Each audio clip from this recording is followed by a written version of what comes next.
நேற்றைய தினம் இந்தியாவின் டெல்லியில் செங்கோட்டை பகுதியில் இடம்பெற்ற குண்டு தாக்குதல், குண்டு வெடிப்பு அல்லது வெடிப்பு சம்பவம்.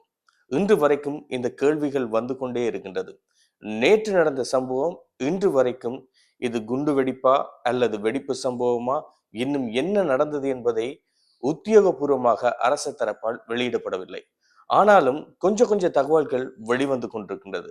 யாரு இதற்கு காரணம், இது எப்படி நடந்தது, யாரால் இயக்கப்பட்டது, யார் யார் கைது செய்தாங்க, இதன் பின்னணியில் யார் இருக்கின்றது, இந்த விடயங்கள் அத்தனையும் கொஞ்சம் கொஞ்சமாக கசிய விடப்பட்டிருக்கின்றது.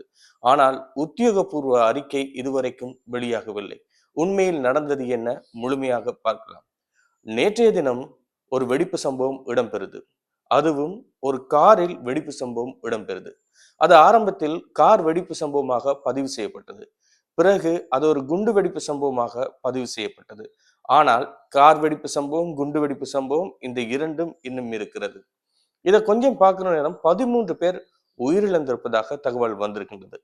பலர் காயமடைந்திருக்கிறாங்க. இது ஏன் நடந்தது, எப்படி நடந்தது? நேற்றைய காலை, அதற்கு முந்த நாள் பல்வேறுபட்ட இடங்களில் இந்திய உளவுத்துறையும் சரி, இந்திய காவல்துறையும் சரி, பல இடங்களில் சோதனை நடவடிக்கைகளை மேற்கொள்றாங்க. இந்த சோதனை நடவடிக்கையின் போது ஒரு சிலர் கைது செய்யப்படுறாங்க. அதில் முக்கியமாக ஆரம்பத்தில் ஒரு வைத்தியர் கைது செய்யப்படுகிறார். அடுத்ததாக இன்னும் ஒரு வைத்தியர் கைது செய்யப்படுகிறார். மூன்றாவதாகவும் ஒரு வைத்தியர் கைது செய்யப்படுகிறார். இவர்கள்ட்ட விசாரணை நடத்தும் பொழுது ஆயுதங்கள் மீட்கப்படுது, சில மெட்புகள் மீட்கப்படுது.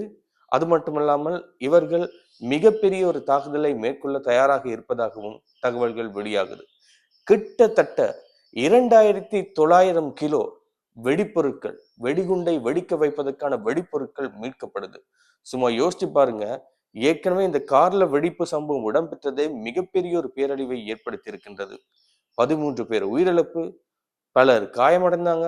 பக்கத்துல இந்த கார்கள், மோட்டார் சைக்கிள்கள் சேதமடைந்திருக்கின்றது. எவ்வளவு பெரிய ஒரு விஷயம். இப்படி இருக்கிற நேரம் 2900 கிலோ வெடிப்பொருட்கள் மீட்கப்படுது. தொடர்ச்சியாக விசாரணை நடத்துறாங்க. நேற்றைய தினம் காலையிலிருந்து விசாரணை நடத்துற நேரம் அனைத்து மாநிலங்கள் அல்லது அனைத்து இடங்களுக்கும் இது அலர்ட் செய்யப்படுகிறது. இப்படியான ஒரு விஷயம் இருக்கு, தாக்குதல் திட்டம் ஒன்று இருக்கு, எல்லோரும் அலர்ட்டாகி இருக்க வேண்டும் என்று. அப்படி இருந்தும் மாலை நேரத்துல டெல்லியின் செங்கோட்டை பகுதி, அந்த பகுதியை பொறுத்த வரைக்கும் சொல்ல போனால் மக்கள் நடமாட்டம் அதிகமாக உள்ள ஒரு பகுதி. நிறைய பேர் போய் பொருட்கள் வாங்குற பகுதி. குறைந்த விலையில எல்லாம் அங்கு பொருட்கள் வாங்கலாம். நிறைய பேர் எப்பொழுதும் கலக்கல அப்படின்னு இருக்கிற ஒரு இடம். அந்த இடத்துல ஒரு வெடிப்பு சம்பவம் இடம்பெறுது. இப்பதான் அங்க ட்விஸ்டே இருக்குது. எப்படி காலையில இருந்து நாங்க சர்ச் எல்லாம் பண்ணினோம், அதையும் தாண்டி வெடிப்பு சம்பவம் இடம்பெறுது அப்படின்னு பார்க்க போனால், அந்த காரை ஓட்டிட்டு வந்தவர் வைத்தியராக இருப்பதற்கான வாய்ப்பு இருப்பதாக சொல்லி இருக்கிறாங்க. ஏற்கனவே 4 வைத்தியர்கள் கைது செய்யப்பட்டிருக்காங்க. இந்த காரை ஓட்டிட்டு வந்தவரும் ஒரு வைத்தியராக இருப்பதற்கான வாய்ப்பு இருப்பதாக சொல்லியிருக்காங்க. ஓட்டிட்டு வந்த கார் இருக்குதானே, அதை பற்றி பார்க்க போனால் ஏற்கனவே 7 பேரிடம் கைமாறி இருக்கின்றது. அதுவும் சரியான டாக்குமெண்ட்ஸிலும் கைமாறி இருக்கின்றது, தவறான டாக்குமெண்ட்ஸிலும் கைமாறி இருக்கின்றது. இப்படியான சம்பவங்கள்லாம் இடம்பெற்றிருக்கு. இப்ப காரை ஓட்டிட்டு வந்த நபரும் ஒரு வைத்தியர் என்று சொல்றாங்க. அப்படின்னு நீங்க யோசிக்கலாம். இப்ப இந்திய ஊடகங்களிலும் சரி, இந்திய தரப்பிலும் சரி, பாகிஸ்தான் தீவிரவாத குழு இந்த தாக்குதலை மேற்கொள்ள வாய்ப்பு இருப்பதாக சொல்லிக் கொண்டிருக்காங்க.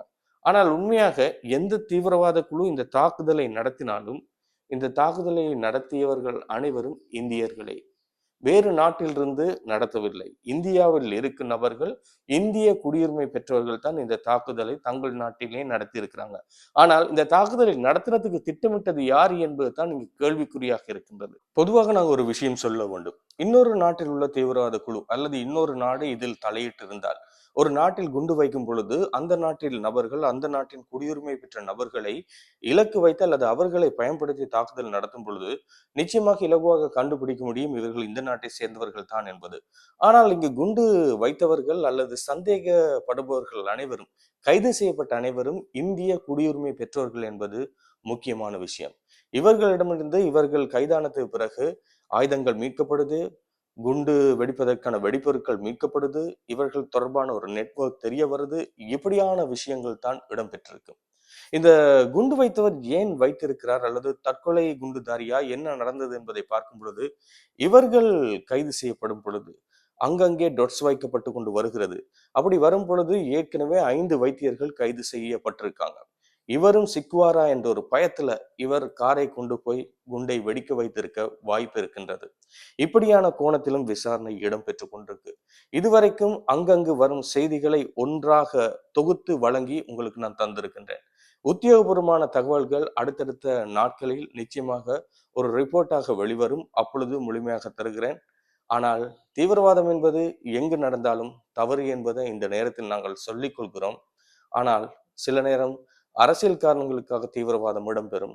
ஒரு சில நேரம் தங்களுடைய சுயநலத்துக்காக தீவிரவாதம் இடம்பெறும். ஒரு சில நேரம் மூளை செலவை செய்து தீவிரவாதம் இடம்பெறும். ஆனால் போராட்டம் என்பது வேறு, தீவிரவாதம் என்பது வேறு, பயங்கரவாதம் என்பது வேறு என்பதை நன்றாக புரிந்து கொள்ள வேண்டும்.